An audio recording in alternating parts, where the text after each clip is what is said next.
1 கொரிந்தியர் 2:9 நாம் பார்க்கிறோம். எழுதியிருக்கிறபடி தேவன் தம்மில் அன்பு கூறுகிறவர்களுக்கு ஆயத்தம் பண்ணினவைகளை கண் காணவும் இல்லை, காது கேட்கவும் இல்லை, அது ஒரு மனுஷனுடைய இருதயத்துல தோன்றவும் இல்லை. அல்லேலூயா.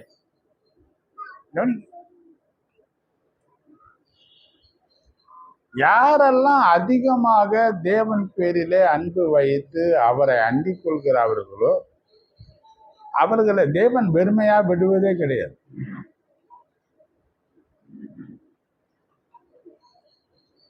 சில சம்பவங்களை நம்ம வாழ்க்கையில நடக்கிற பிரச்சனைகளை நம்ம பார்த்தோம்னா ஆரம்பம் கசப்பாதாங்குது, முடிவு திதிப்பா மாற்றிடுறது. அந்த முடிவுல விளங்கும் நம்மளை எப்படியெல்லாம் ஆண்டவன் நடத்தி வந்தாங்க. அதுக்கு யோசேப்பினுடைய வாழ்க்கை ஒரு சரித்திரம்.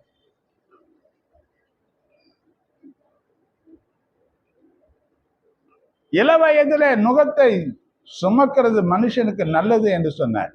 ஏன்னா முதிர் வயதில் அவன் முதிர்ச்சி அடையினான்னா சின்ன வயசுலேயே சில பாடுகள், கஷ்டங்கள், நெருக்கங்கள் அவன் அனுபவிச்சு அந்த வழியா கடந்துதான் போயாகும். அல்லேலூயா. அப்ப தேவன் செய்கிற எல்லாமே ஏதோ ஒரு நன்மைக்கு ஏதுவாகத்தான் கர்த்தர் வைக்கிறார். ஏன்னா அவர் மேல நம்ம அன்பு வச்சிருக்கிறோம். அன்பு பரலோகத்தை தொடர்ந்து இந்த பூலோகத்துக்கு மனுஷனா வந்து அவர் தன் ஜீவனையே நமக்காக கொடுக்கிற அளவுக்கு அது கிரியையில வெளிப்படுத்தி காண்பித்தது இந்த அன்பு தான். அல்லேலூயா. அப்படி அன்பை அவர் மேல வைக்கிற நமக்கு ஆயத்தம் பண்ணி வச்சிருக்கிற நன்மைகள் ஏராளமாக இருக்கு. இன்னைக்கு பொதுவா நம்ம இந்த உலகத்துக்குரிய காரியத்தை குறிச்சே பேசின்னு இருக்கிறோம். இது மட்டும் ஆசீர்வாதம் கிடையாது. 1 கொரிந்தியர் 1 அதாவது 15-19 நம்ம பார்க்கிறோம்.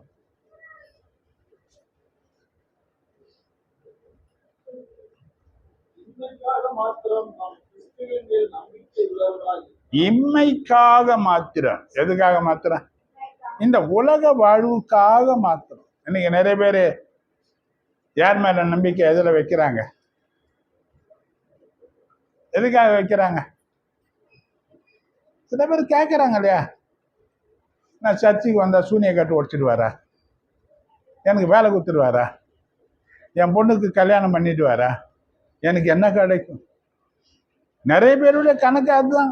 இயேசு கிறிஸ்து கூட அந்த சீஷனை கேட்டான், எல்லாவற்றையும் நாங்கள் விட்டு உண்மை பின்பற்றி வந்தோமே, எங்களுக்கு என்ன கிடைக்கும்? என்ன கிடைக்கும்? எதிர்பார்ப்பு அப்படிதான் இல்லையா? தேவன் சொன்னாரு, அன்னைக்கு ஊழியத்தை பார்த்த, அன்னைக்கு ஜனங்களை பார்த்து, அந்த ஆசாரிய கூட்டத்தை பார்த்து சொன்னாரு, கூலி இல்லைன்னா நீங்க கதவு கூட பூட்ட மாட்டீங்கள, கதவை பூட்டுறது கூட நீங்க என்ன எதிர்பார்ப்பீங்க? அப்ப தேவன் இடத்துல அன்பு கூறுவது மனுஷனுடைய இயல்பின்படி எதையோ ஒண்ணு எதிர்பார்க்கிறான். எனக்கு என்ன கிடைக்கும்? சுகம் கிடைக்குமா? எனக்கு பணம் கிடைக்குமா? என் தரித்திரம் மாறுமா? எல்லா சூழ்நிலைகளும் நீங்குமா? எல்லாம் எனக்கு என்ன பண்ண முடியும்? இதுதான் எதிர்பார்ப்பு. இதுதான் நான் எவ்வளவு முயற்சி பண்ணிட்டேனே, பரீட்சையில பாஸ் ஆயிடுவேனா, வெளிநாடு போயிடுவேனா, எல்லாத்துக்கும் யார் வேணாம்?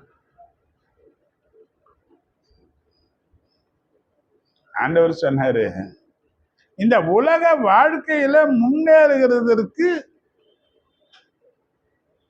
என்ன தேவைன்னு எனக்கு தெரியும். நீ கேட்கறதுக்கு முன்னதாவே எனக்கு சொன்னாரா இல்லையா? மத்திய 6:7 வாசி. அன்றியும் நீங்கள் ஜெபம் பண்ணும்போது அஞ்ஞானிகளைப் போல வீண் வார்த்தைகளிலே அலப்பாதேயுங்கள், அவர்கள் அதிக வசனிப்பினார் தன் ஜெபம் கேட்கப்படும் என்று நினைக்கிறார்கள். அவர்களைப் போல நீங்கள் செய்யாதிருங்கள். உங்கள் பிதாவை நோக்கி நீங்கள் வேண்டிக் கொள்கிறதற்கு முன்னவே உங்களுக்கு இன்னது தேவை என்பதை அண்டர்லைன் பண்ணிக்க. பிதாவை நோக்கி முழங்கால் படியிட்டு நீங்கள் வேண்டிக் கொள்வதற்கு முன்னதாகவே உங்களுக்கு என்னது தேவை என்பதை தேவன் அறிந்தவர். என்ன வேணும் உனக்கு? ஹலோ, அவரும் வாக்கு கொடுக்கிறார். என் மேல அன்பு கூறுகிற உனக்கு நான் ஒரு பெரிய ஆசீர்வாதங்களை ஆயத்தம் பண்ணி வச்சிருக்கிறேன். கடந்த நாட்கள்ல சொன்னேன், தேவராஜி எதை ஆயத்தம் பண்ணாரா? இந்த உலக ராஜ்யத்துல கொஞ்ச காலம் வாழ போறோம். என்னைக்கு மரிப்போன்றது நமக்கு தெரியாது. அவன் இப்படியா சொல்லிட்டான், உலகத்துல 6லயும் சாவு 100லயும். அப்ப வேதம் நமக்கு சொன்னதுபடி ஒரு மனுஷனுடைய ஆயுசு நாட்கள் 70 வருஷம். கொஞ்சம் நல்ல பலன், ஊட்டச்சத்து, நல்ல ஆகாரம், நல்ல எக்ஸசைஸ், நல்ல உடம்ப பார்த்துக்கணும், நல்லா எல்லாம் வச்சுக்கணும்னா 80 வயசு. எவ்வளோ? ஒருவேளை தேவ பிரசாதத்துல இருக்கக்கூடிய மோசையை போல வாழ்ந்தாங்கன்னா 120 வருஷ காலம்.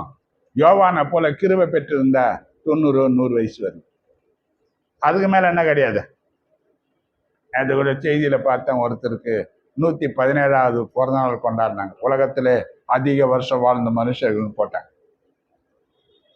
நானும் பார்க்குறேன், 120 வயசுக்கு மேல வாழ்ந்தவங்க யாராவது பார்க்கலான்னு பார்த்துட்டு என்ன பண்ணுங்க, ஒன்றும் தெரியல எனக்கு. அல்லேலூயா. ஆனா ஆண்டவர் ஒரு குறிப்பா சொல்லிட்டார், எத்தனை வயசு வர்றதுதான். 960 வருஷம் வாழ்ந்ததெல்லாம் போய் கொஞ்சம் கொஞ்சமா சுருக்கினே வந்துருச்சு. ஏன்னா மனுஷனுடைய பாவம் அக்கிரமங்கள் அதிகமாகினே போயிடுச்சு. அல்லேலூயா. இன்னைக்கு என்ன ஆயத்தம் பண்ணி வச்சிருக்கிறாரு என்ற காரியத்தை நான் உங்களோட கூட பேச போறேன். எபிரேயர் 11:16 பார்த்தீங்கன்னா,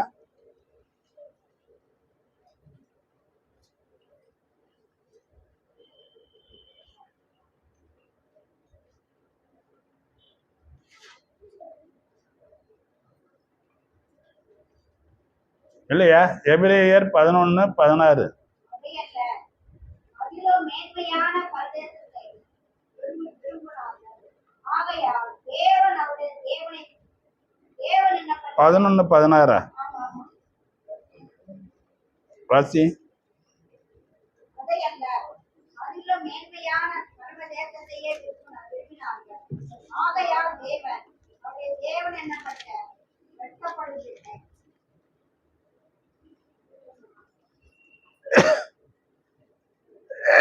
வாசி. அதையல்ல, அதிலும் மேன்மையான பரம தேசத்தையே விரும்பினார்கள். ஆகையால் தேவன் அவர்களுடைய தேவன் எனப்பட வெட்கப்படுகிறதில்லை. அவர்களுக்கு ஒரு நகரத்தை ஆயத்தம் பண்ணினாரே. போன வாரம் சொன்ன ஒரு ராஜ்யத்தை, தேவ ராஜ்யத்தை ஆயத்தம் பண்ணினார் என்று சொல்லி பேசினேன். ஏன்னா தேவன் அங்க இருக்கிறாரு, நம்ம எங்க இருக்க போறோம்? அங்க நித்திய காலமாக வாழ போறோம். எத்தனை காலம்? இங்க கொஞ்ச காலம். இங்க வாழ்கிறது கொஞ்ச காலம். இந்த நாட்கள் ஒரு புகையை போல இருக்குன்னு சொல்றாரு. புகை கிளம்புறது தெரியும், மறையிறது. ஒரு மனுஷனுடைய வாழ்க்கை அவ்வளவு சீக்கிரம் மறைஞ்சு போகுது. நேற்று பார்த்தோம், இன்னைக்கு இல்லை. நேற்று பார்த்து அவர் கூட பேசுனேன், இன்னைக்கு என்ன கிடையாது. இல்ல, புகை மறையிறது போல ஒரு மனுஷனுடைய வாழ்க்கை என்ன பண்ணுது? காலையில பூக்கிற பூ சாயங்காலத்துல உதிர்ந்து போகிறது போல மனுஷனுடைய வாழ்க்கை இன்னைக்கு டப்புன்னு உதிர்ந்து. ஆனா நித்திய ராஜ்யத்துல தேவன் நம்மளை நடத்துகிறது இது போல வாழ்க்கை அல்ல. ஒரு நித்தியமான ஒரு வாழ்க்கையில கர்த்தர் நம்மளை நடத்த போகிறாரு. கவனிச்சு பாருங்க, எப்படி தேவ தூதர்களுக்கு மரணம் இல்லையோ, நம்மளையும் என்ன பண்ண போறாரு? நித்திய காலமாக அவரோடு கூட வைத்து வாழ பண்ண போறாரு. அந்த தேவ ராஜ்யத்துல நமக்குன்னு ஒரு நகரத்தை கர்த்தர் ஆயத்தம் பண்ண போறாரு. என்ன பண்ண போறாரு நமக்கு? கவனிச்சு பாருங்க, எபிரேயர் 13:14 சொல்லும் போது சொல்றாரு,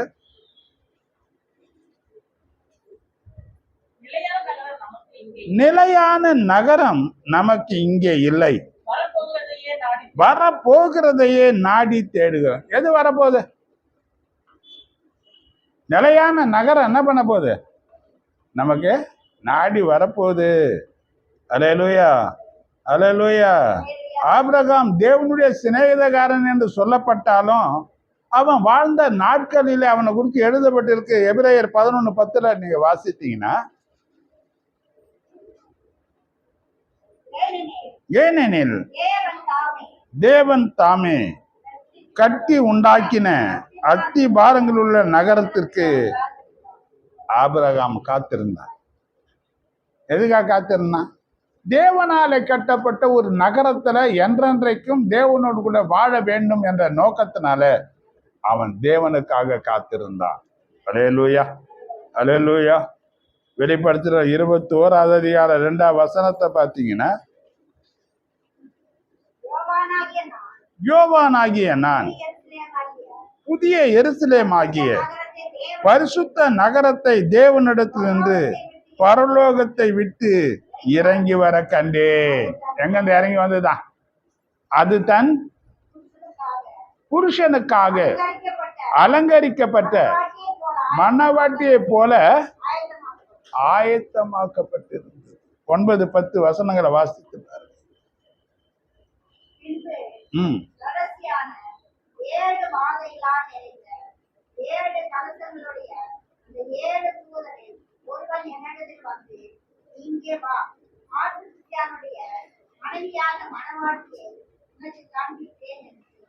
யார காட்ட போறாங்க?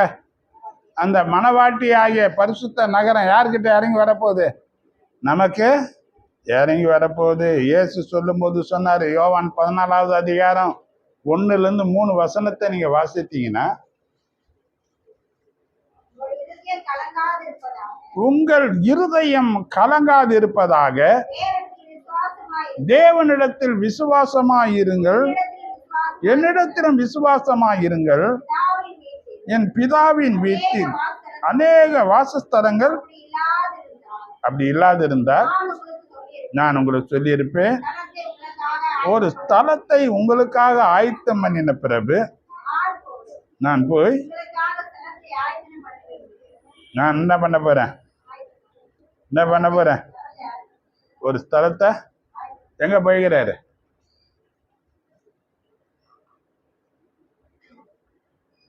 நாம இருக்கிற இந்த பூமி நிலையானது அல்ல. நம்ம இருக்கிற இந்த பூமி நிலையானது. 2 பேதுருல சொல்லப்பட்டிருக்கு, 3 அதிகாரம் 10, 11, 12.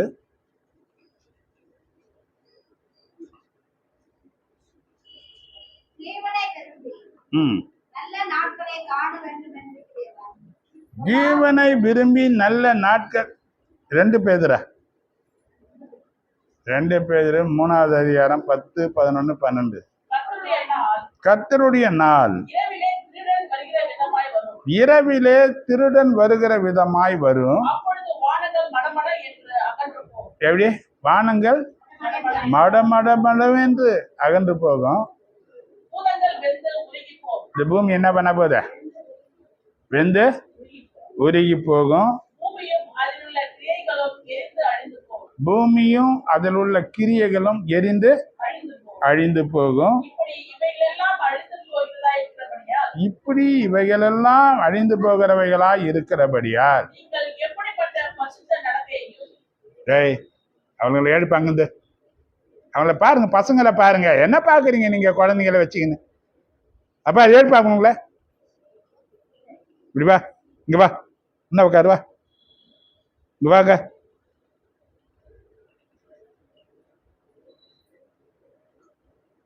காதை திரும்பி எடுத்துருவேன். இப்படி வாங்க.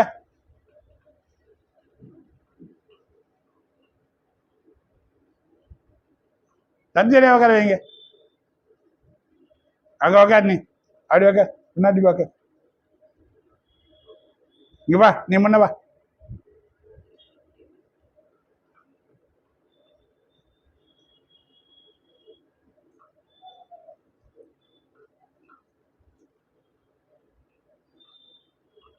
ஆட்டம் இருந்தது.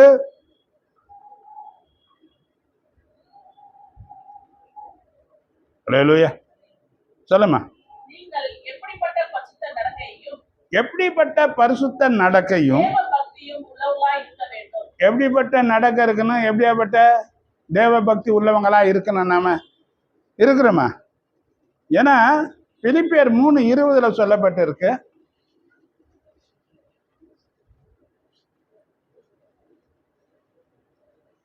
நம்முடைய குடியிருப்போ நம்முடைய குடியிருப்போ பரலோகத்தில் இருக்கிறது, அங்கே இருந்து கர்த்தராய் இருக்கிற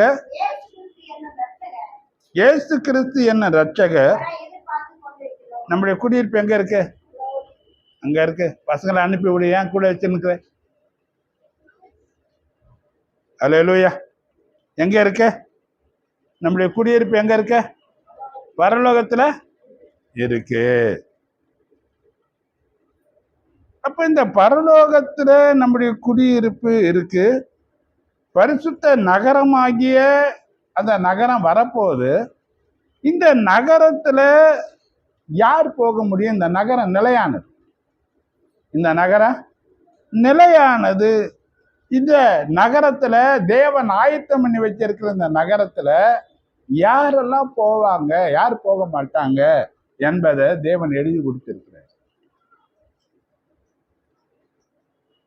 இது யாருக்காக ஆயத்தம் பண்ணப்பட்டதுன்னா, யாரெல்லாம் அவர் மேல அதிகமாக அன்பு வைக்கிறார்களோ, யாரெல்லாம் அதிகமாக நேசிக்கிறார்களோ, அந்த அன்பின் நிமித்தம் யாரெல்லாம் தேவனுக்காக தன் வாழ்க்கையை அர்ப்பணித்து அவரை பின்பற்றி நடக்கிறார்களோ அவர்களுக்காக தேவனே ஆயத்தம் பண்ணி, தேவ தூதர்கள் அல்ல, தேவனே கட்டி ஆயத்தம் பண்ணி வச்சிருக்கிற நகரம்.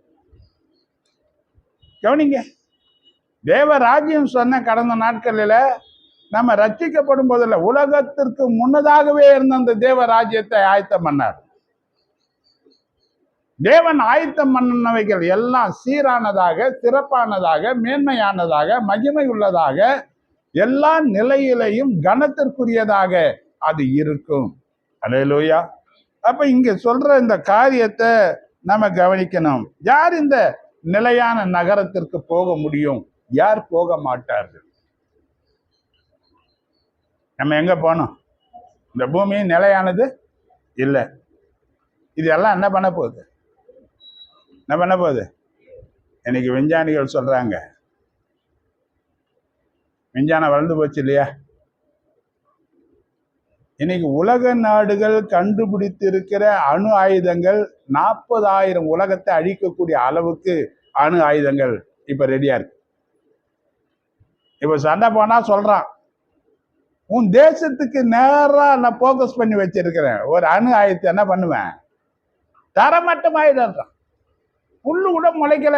2வது உலக போர்ல போட்ட அமெரிக்கா ஜப்பான் மேல, ஹிரோஷிமா நகரத்துல இன்னைக்கு வரையில் அங்க பிறக்கிற குழந்தைகள் ஊனமா பிறகுதுன்றாங்க. புல்லு முளைக்கல. எப்படி அழிக்கப்பட போதா? முதல் உலகத்தை தேவன் அழிக்கும் போது ஜலப்பிரளயத்தில் அழித்தாரு. அப்போ வாக்கு கொடுத்தாரு, இனி ஜலப்பிரளயத்தில் என்ன பண்ண போறது இல்லை, அழிக்க பண்ண மாட்டேன். அப்படி ஜலம் பிரளயம் வரக்கிற அந்த நிலை வந்தா மேல எனக்கு சாட்சியா ஒரு வானவில் தோணும், அதை பார்த்து என்ன பண்ணுவேன், ஜலத்தினால் அழிக்க மாட்டேன்னாரு. இன்னைக்கு வரையிலும் சில நேரத்துல மழை நாட்களை பார்த்தீங்கன்னா அழகா தோணும். ஆனா திருப்பி பேதுரு கொண்டு சொல்றாரு, இந்த பூமியை நான் அக்கினினால அழிக்க போறேன். எதுதான் அழிக்க போகுது? கவனிச்சு பாருங்க.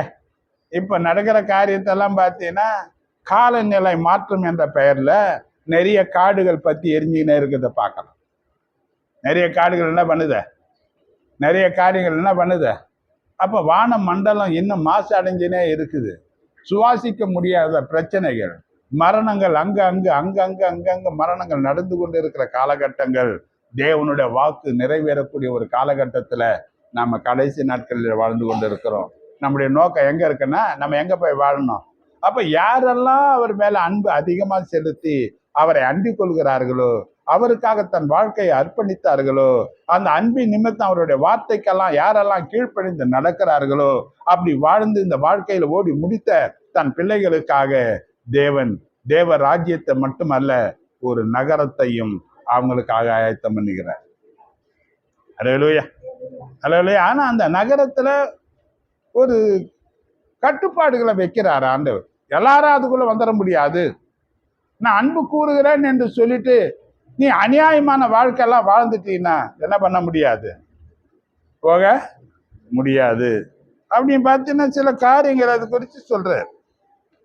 வெளிப்படுத்தல 21:27 பார்த்தீங்கன்னா தீட்டுள்ளதும் அருவருப்பையும் பொய்யையும் நடப்பிக்கிறதுமாகிய ஒன்றும் அதிலே பிரவேசிப்பதில்லை. எது போவாது? அளவாய் தருங்க. எது போவாதுங்க? தீட்டுள்ளதும் அருவருப்பானதும் பொய்யை நடப்பிக்கிறதுமாகிய ஒன்றும். பொய்க்கு பிதா யாரு? அவன் சேனைகள் அங்க வராது. நாம யாரு? பொய்யா மெய்யா? வாயை திறந்தா என்னாக்குது? பொய்யா பேசுறியா? அங்க வரமாட்டேன். எங்க வரமாட்ட? எதையாயிலும் ஒன்று சம்பாதிக்கிறதுக்காக 1000 பொய் சொல்லி நீ வாழ நினைக்கிறியா? ஆனா எழுதுறான், தான் வாழ பிறரை கெடுக்காத. ஆனா யாரை கெடுத்துதான் வாழறான்? யாரை கெடுத்துதான் வாழறான்? இன்னைக்கு வார்த்தைகளினாலே ஏராளமான வார்த்தைகள், மாய்மாலமான வார்த்தைகள், அதெல்லாம் பொய்க்கு அடையாளம் தான். யார் வாழ முடியாது? யார் அங்க வர முடியாது? வர முடியாது. தீட்டானது, அருவருப்பை நடப்பிக்கிறது, பொய்யை நடப்பிக்கிற எதுவுமே என்ன பண்ண முடியாது, அங்க வர முடியாது. அல்லேலூயா, அல்லேலூயா. இன்னொரு காரியத்தையும் சொல்றாரு பாருங்க. எபிரேயர் 12:15 பார்த்தீங்கன்னா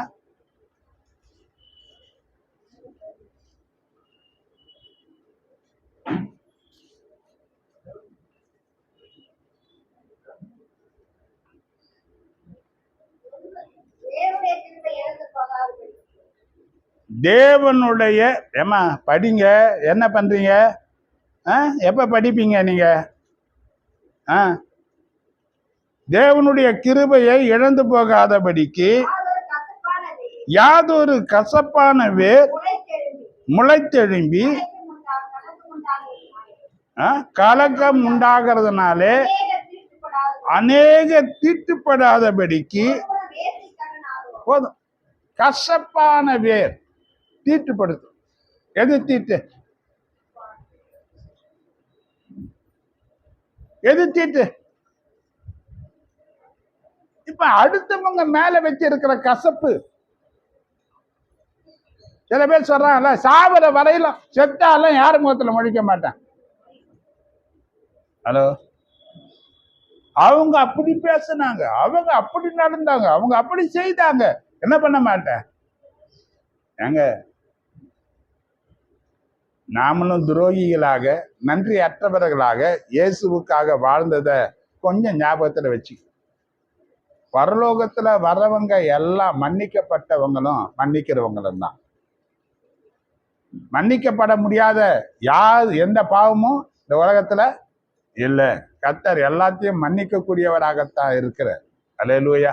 ஆனா மன்னிப்பை பெற்ற நாம மற்றவங்களை மன்னிக்க முடியாத அளவுக்கு வைராக்கியமும் கசப்புகளும் நம்ம இருதயத்துல நிறைத்து இருக்குமானால், அந்த கசப்பு வேர் விட்டு மரமாக வளரக்கூடிய அளவுக்கு கசப்பு உன் வாழ்க்கையில வளர்ந்திருக்குமானால், அது உன்னை தீட்டுப்படுத்தும், அது உன்னை அருவருப்பானவனாக மாற்றிவிடும். அப்படியாப்பட்ட நிலையில இருக்கிற யாரா இருந்தாலும் அந்த தேவன் உருவாக்கின கட்டி எழுப்புகிற அந்த நகரத்துக்கு அவங்க வர முடியாது. எல்லாரும் மேலே நமக்கு எப்படி இருக்கு? ஏதோ ஒரு வகையில மற்றவங்களால பாதிக்கப்படுவது உண்மைதான். பிரசங்கிக்கிற நானா இருக்கட்டும், எனக்கு இல்லையானா நிறைய இருக்கு. எதை குறித்து கேர் பண்றது இல்லை. எல்லாத்தையும் யார்கிட்ட சொல்றது? அவ்வளவுதான், விட்டாச்சு. ஏன்னா அவர் தான் சொல்லிட்டாரு. எபிரேயர் 10வது அதிகாரம் 30வது வசனம் 31 வசனத்தை வாசித்தீங்கன்னா, விசுவாசத்தினாலே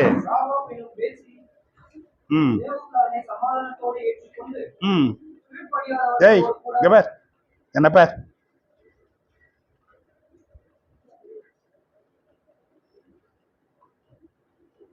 பொம்மை வரையத்துக்கு நிறைய நேரங்குது பாரு. இங்க பாரு, அதுதானே சர்ச்சுக்கு வந்த.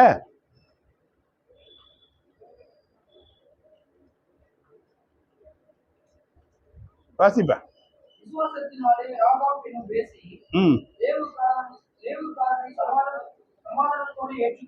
ம் அல்லேலூயா. எது வாசித்த? ம் எபிரேயர் 10வது அதிகாரம் 30, 31. பழி வாங்குதல் எனக்குரியது, நானே பதில் செய்வேன் என்று கர்த்தர் சொல்லுகிறார். நியாயம் தீர்ப்பார் என்று சொன்னவர் இன்னார் என்று அறிவோம். ஜீவனுள்ள தேவனுடைய கரங்களிலே விழுகிறது பயங்கரமா இருக்கும். யார் கையில ஒப்பு கொடுத்துரு, யார் கையில ஒப்பு கொடுத்துரு, யார் கையில ஒப்பு கொடுத்துரு. அதனாலதான் ஆண்டவராகிய இயேசு சொல்லும்போது சொன்னாரு, ரோமர் 12:21 நீ பார்த்தீங்கன்னா,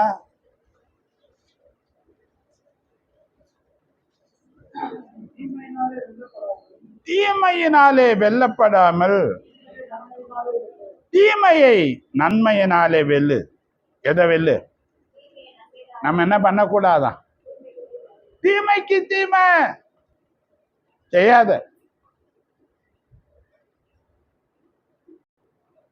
ஏன்னா நமக்கு நம்முடைய கண்மலை ஆகிய கர்த்தரை குறித்து தெரியும்.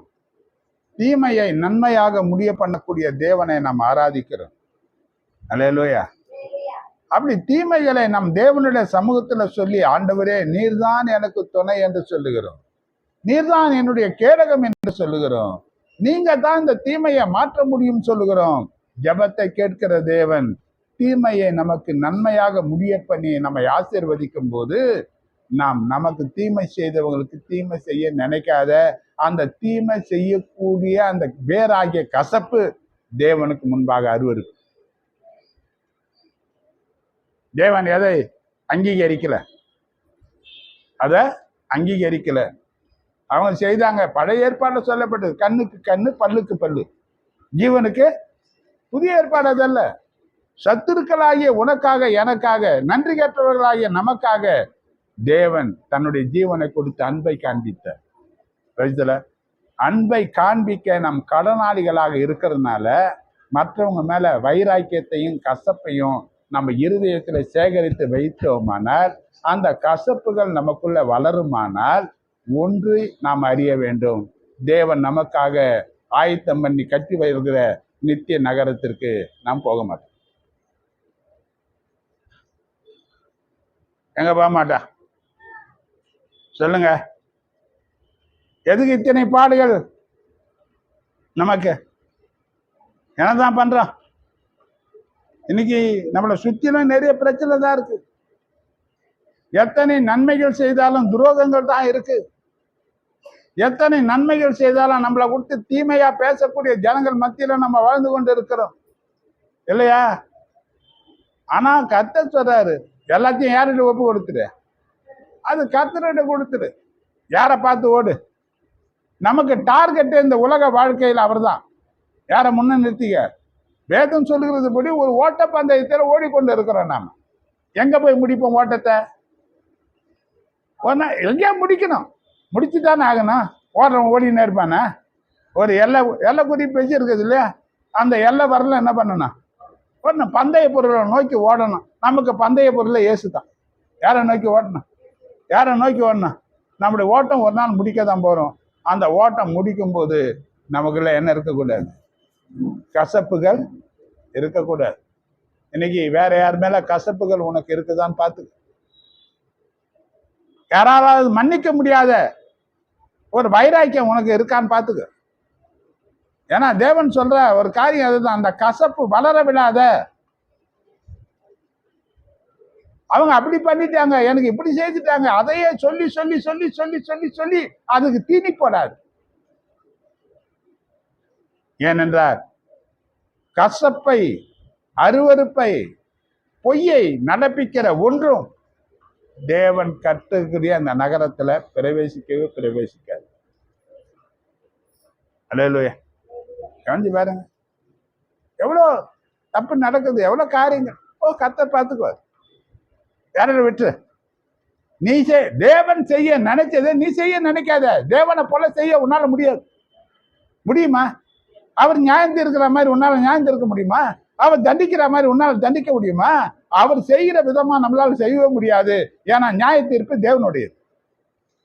நியாய தீர்ப்பு அது தேவன் செய்ய வேண்டியது. நீ தேவனா மாறாத, நீ எங்க போய் நிக்காத, அது யாருக்கிட்ட கொடுத்துரு, அவர் பார்த்துக்குவார். அது அவர் பார்த்துக்குவார். கவனிச்சு பாருங்க, நான் பல முறை சொல்லி இருக்கிறேன். என் வாழ்க்கையில எத்தனையோ இது போல துன்பங்கள் வேதனைகள் மற்றவங்க மூலமாக நான் அனுபவிச்சப்போ அன்னைக்கு இருந்த ஒரு வைராக்கியம், தேவ சமூகத்துல உபவாசித்து அதுக்காக ஜெபித்து கண்ணீர் விட்டு போகும்போது அந்த 5 நிமிஷங்களில அவங்களுக்கு கர்த்தர் கொடுக்கிற தண்டனையை நான் பார்க்க ஆரம்பிச்சேன். ஆனா ஒரு காரியத்தை ஆண்டவர் செய்தார் அந்த நாட்களில், என்னை உணர வைக்கிறதுக்காக தேவன் அது செய்தார், நான் விசுவாசிக்கிறேன். யாருக்காக ஜெபித்தனோ, யாரை அடிச்சாரோ அதே மனுஷர்களை கொண்டு வந்து ஜெபிக்க என்கிட்ட தான் கொண்டு வந்து போட்டேன். என்ன ஜெபிக்கிறது? அவங்களுக்காக அடிக்க சொன்னதே யார் தான்? அவங்கள இப்படி பண்ணணும்னு சொல்லி ஜெபிச்சதே யார் தான்? நான் தான். இப்ப அவங்க என்கிட்ட கொண்டு வரும்போது என்ன ஜெபம் பண்றது? நான் என்ன பண்ண முடியும் சொல்லுங்க? இப்போ நீ ஆண்டவனே இவனை சந்தியும், இவனை அடியும், இவனை உடையும், இவனை குத்தம், இவன் இப்படி எல்லாம் பண்ணிட்டான், இவன் இப்படி எல்லாம் எனக்கு செய்துட்டான் என்று சொல்லி அழுது புலம்பி ஜெபித்த போது தேவன் அந்த மனுஷனை தண்டித்து அந்த தண்டிக்கப்பட்ட மனுஷனை உன் கையில கொண்டு வந்து கொடுத்து ஜெபிக்க சொன்னா நீ என்ன ஜெபம் பண்ண? சொல்லுங்க, என்ன ஜெபம் பண்ணீங்க? நான் ஜெபம் பண்ண, ஆண்டவரே என்னை மன்னிச்சிடுங்க, இனி இப்படியெல்லாம் ஜெபிக்க மாட்டேன். ஆண்டவரே அந்த ஜெபத்தை விட்டுட்டு ஏதாவது பண்றாங்க இல்லையா, ஒண்ணு நம்ம கூட ஆண்டவர் இருக்கிறார். அவர் சொன்னாரு, நீ பயப்படாத, நான் உன் தேவன், நான் உன்னை நடத்துவேன். நான் உன்னை எங்க எப்படி வளையணுன்றது அவருக்கு தெரியும், எப்படி என்னை வளைக்கணுன்றது அவருக்கு தெரியும், எங்க என்னை தப்பு வைக்கணும்னு தெரியும், எப்படி பாதுகாக்கணும் அவருக்கு தெரியும். அவர்கிட்ட அந்த பொறுப்பை கொடுத்த பிறகு எந்த காரியத்தை குறித்து நமக்கு கவலை கிடையவே கிடையாது. சில நேரங்களில மனுஷத்துல சில வேதனைகள் நமக்கு இருந்தாலும் ஆனா பொறுப்பை யார் கையில கொடுத்துரு? யார் கையில கொடுத்துரு? எந்த கசப்பையும் நீ என்ன பண்ண வேண்டாம். ஏன்னா இந்த உலக வாழ்க்கையில ஒரு முறை தான் வாழ்கிறோம். எத்தனை முறை வாழதான்? இந்த உறவுகள்லாம் தேவனால கொடுக்கப்பட்டது தான். இப்ப மற்றவங்க வந்து என்னை மன்னிச்சிடுன்னு சொல்லும் போது நம்ம வைராக்கியமெல்லாம் இருக்க முடியாது. ஏன்னா கிறிஸ்தவமே மன்னிப்பு தான். கிறிஸ்தவமே என்னதான்? மன்னிப்பு தான். தேவன் நம்மளை மன்னிச்சதுனால்தான் ஒரு பிள்ளையாக இருக்கிறோம். தேவன் வைராக்கியமா முடியாது, நீ செய்ததுக்கு மன்னிப்பே கிடையாதுன்னு சொல்லிட்டாருன்னா என்ன பண்ண முடியாது? நம்மளால ஒரு நாளும் மன மாறுதல் உண்டாக முடியாது. அப்ப ஆண்டவர் சொல்றாரு, முதலாவது உன் இருதயத்துல கசப்பு வைத்துக்காம நிறைய ஆசீர்வாதங்கள் தடையும் நிறைய வியாதிகள் வந்ததற்கு காரணமும் இந்த மன்னிக்க முடியாத தன்மை தான். நிறைய உபாதிக்கிற ஆவிகள் இடத்துல தேவன் நம்மளை ஒப்பு கொடுத்ததும் மன்னிக்க முடியாத தன்மை தான். ஆண்டவர் சொன்னாரு, நான் உனக்கு இறங்கினது போல நீ மற்றவனுக்கு இறங்க வேண்டும் என்று சொல்லி கொடுத்தார். என்ன சொன்னார்? இப்ப நமக்கே இறங்குறாரு. நாம சில பிரச்சனைகள் வந்தா போறோம், வியாதிகள் வந்தா போறோம், என்ன சுகமாக்குன்னு கேட்கிறோம். ஆண்டவரே என் தேவைகளை சந்தி என்றோம். தேவன் நம்முடைய குற்றங்களை பாராம நம்ம மேல மனதிறங்கி நம்ம மேல வச்ச அன்பினாலே நமக்கு இறங்கும் போது, நம்மிடத்துல ஒருத்த வரும்போது அவன் நம்ம இடத்துல கடன்பட்டவனாய் இருந்தாலும் அவனுக்கு இறங்கி மன்னிக்கிறவனாய் இருந்தால் கர்த்தர் அவனை அபரதமாய் ஆசீர்வதிப்பார். அல்லேலூயா. நம்ம செய்யணுமா? ஏனென்றால் நித்திய காலமாக தேவனோடு கூட வாழக்கூடிய ஒரு சாக்கியத்தை தேவன் யாருக்கு வைக்கிறாரு? நமக்கு தான் வைக்கிறாரு. இன்னொரு காரியம் பாருங்க, மார்க் 7வது அதிகாரம் 20 to 23 வசனங்களை பாருங்க. மனுஷருக்குள்ளே இருந்து புறப்படுகிறது மனுஷனை தீட்டுப்படுது. ஏன்னா தீட்டுப்படுத்த மனுஷருக்குள்ள இருந்து என்ன புறப்படுது? கவனி, என்ன கவனிங்க. மனுஷன் வந்து என்ன புறப்படுது? வாசிங்க. எப்படி? மனுஷனுடைய இருதயத்துக்குள்ள இருந்து என்ன சிந்தனை? என்ன சிந்தனை? நல்ல சிந்தனையா? பொல்லாத சிந்தனைகள். ஒண்ணு. ரெண்டாவது விபச்சாரங்கள், வேசித்தனம், கொலைபாதகங்கள், களவுகள், பொருளாசைகள், துஷ்டத்தனங்கள், கபடு, காம விகாரமும் வன்கண்ணும் தூஷணமும் பெருமையும் மதிக்கேடும் புறப்பட்டு வரும். இது என்ன பண்ணுமா? பொய்சாட்சி. மொத்தம் 14 காரியங்கள் ஒரு மனுஷனை தீட்டுப்படுத்துற காரியங்கள்னு ஆண்டவர் சொன்னேன். எத்தனை காரியங்கள் இருக்கு? இந்த 14 காரியங்களில நாம் எதுல தீட்டுப்படுகிறோம், எதுல கரை உண்டாகுது, எது நம்மள வாழ்க்கை பாருங்க. இப்ப வெள்ளை சட்டை போட்டுங்கிறாரு, அவரு சூப்பரா இருக்கு. ஆனா ஒரு கரும்புள்ளி வந்துருச்சுன்னா அத்தனை வெள்ளையும் தெரியாது, அந்த கரும்புள்ளி மட்டும்தான். நிறைய பேர் நம்ம அப்படிதான், ஒரு சின்ன தப்பு பண்ணிட்டா நமக்கு அதுதான் தெரியுது. அவங்க செய்த நன்மைகள் எல்லாம் நமக்கு என்ன பண்றது இல்லை, வெளியே வர்றது கிடையாது. ஆண்டவர் சொல்றாரு, இந்த 14 வகையான தீட்டுப்படுத்தக்கூடிய காரியத்துல நம்முடைய இருதயம் தீட்டுப்படக்கூடாது, கசப்பினாலே தீட்டுப்படக்கூடாது, பொல்லாத காரியங்களினால தீட்டுப்படக்கூடாது. ஏனென்றால் நாம் நித்திய நகரமாகிய நிலையான நகரத்துல வாழும்படியாக தேவன் நமக்காக தான் அந்த நகரத்தை ஆயத்தம் பண்ணி கொண்டிருக்கிறார்.